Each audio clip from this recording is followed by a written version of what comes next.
আসসালামু আলাইকুম রহমতুল্লাহ। বন্ধুরা, জাবালে নূর পাহাড় দেখুন, যেখানে কোরআন অবতীর্ণ হয়েছিল, সেই পাহাড়টি দেখুন। তো উনি এই 40 বছর দীর্ঘ সময় ধরে উনি একজন সত্যকে খুঁজেছেন এবং সত্যর সন্ধানী ছিলেন। তো সেই সন্ধান করতে যে উনি, আপনারা নিশ্চয় জানেন, জাবালে নূর, জাবালে রহমত বা জাবালে নূর নামক একটা পাহাড়ে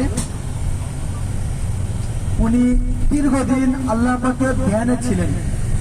সেই জাবালে নূর আমাদের সামনে আসেন এবং সেই পাহাড়ে দীর্ঘদিন উনি যখন আল্লাহ পাকের ধ্যানে ছিলেন, একটা সময়, আচ্ছা জাবালে নূর আমরা একটু দেখে নেই। এই আমাদের ডান দিকে দেখেন, আমাদের বাসের জানলাতে আপনারা দেখবেন ডান দিকে উটের কুঁজ মতো দুটো পাহাড়ের মাথা দেখা যাচ্ছে। দেখেন ডান দিকে, মানে উটের পিঠে যেমন থাকে ঠিক সেরকম দুটো কুঁজ দেখা যাচ্ছে উপরে, এবং ওখানে যাওয়ার জন্য রাস্তাও আছে, আপনারা দেখেন।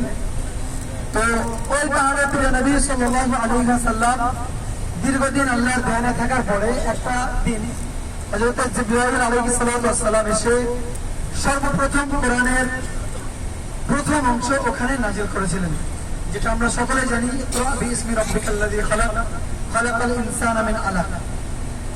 আপনারা পাহাড়টা দেখে নেন এবং ওই পাহাড়ের এখানে আমাদের এই বড় বাস রাখবেন। এই পাহাড়ে ওঠার একটা ব্যাপার অবশ্যই সকলের মধ্যে থাকে। আমরা উঠেছি এখানে, তো আমাদের যাদের শরীরের সামর্থ্য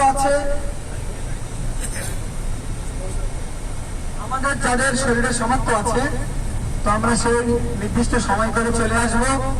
আমি সময়টা আপনাদেরকে বলে দিই, সুবিধাজনক সময় হবে ফজরের নামাজের একেবারে পরপরে আপনাদের আসতে হবে, নাহলে এখানে এত পরিমাণ রৌদ্র যে উপরে উঠতে নামতে আপনাদের কম বেশি উপরে উঠতেই 30 মিনিট বা 40 মিনিট মতো লেগে যাবে।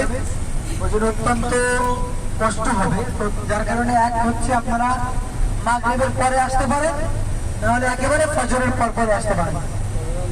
তো যে কথা আমি বলছিলাম, আপনারা একটু জাস্ট ভাবুন যে গোটা বিশ্বে একটা সময়, এই পুরো বিশ্বময় শুধুমাত্র অন্ধকার ছিল। অন্ধকার, কিসের অন্ধকার?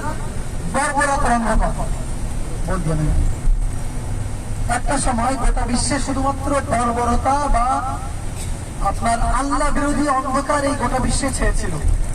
ঠিক সেই সময় আল্লাহ পাক সর্বপ্রথম ইসলামের নূর জ্বালিয়েছে এই পাহাড়ের ওই উঁচু অংশ থেকে।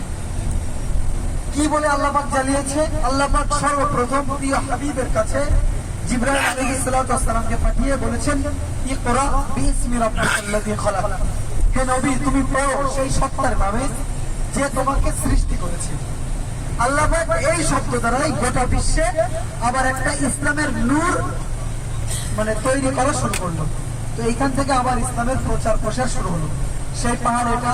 তো আপনারা যারা উঠতেও পারবেন না, তাদের কাছে আমি বলবো যে যারা উঠবে তাদের সঙ্গে আপনারা এখানে আসবেন, আলাদা গাড়ি করে 5 রিয়াল এখানে চলে আসবেন ইনশাআল্লাহ। আসবেন, যারা উপরে উঠলো, আপনারা নিচে থাকলেন, পাহাড়টা দেখলেন, বুঝলেন। ইসলামের এই পাহাড়টা ইসলামের প্রচুর একটা ভূমিকা রাখে, প্রচুর ভূমিকা। আর আপনারা যদি গোয়া পর্যন্ত যেতে পারেন তাহলে তো মানে প্রচুর কিছু অনুভব হয়, ওখানে উঠতে পারেন আলহামদুলিল্লাহ। অ্যাকচুয়ালি হজ উমরা সফর এটা কিন্তু যুবক বয়সের সফর।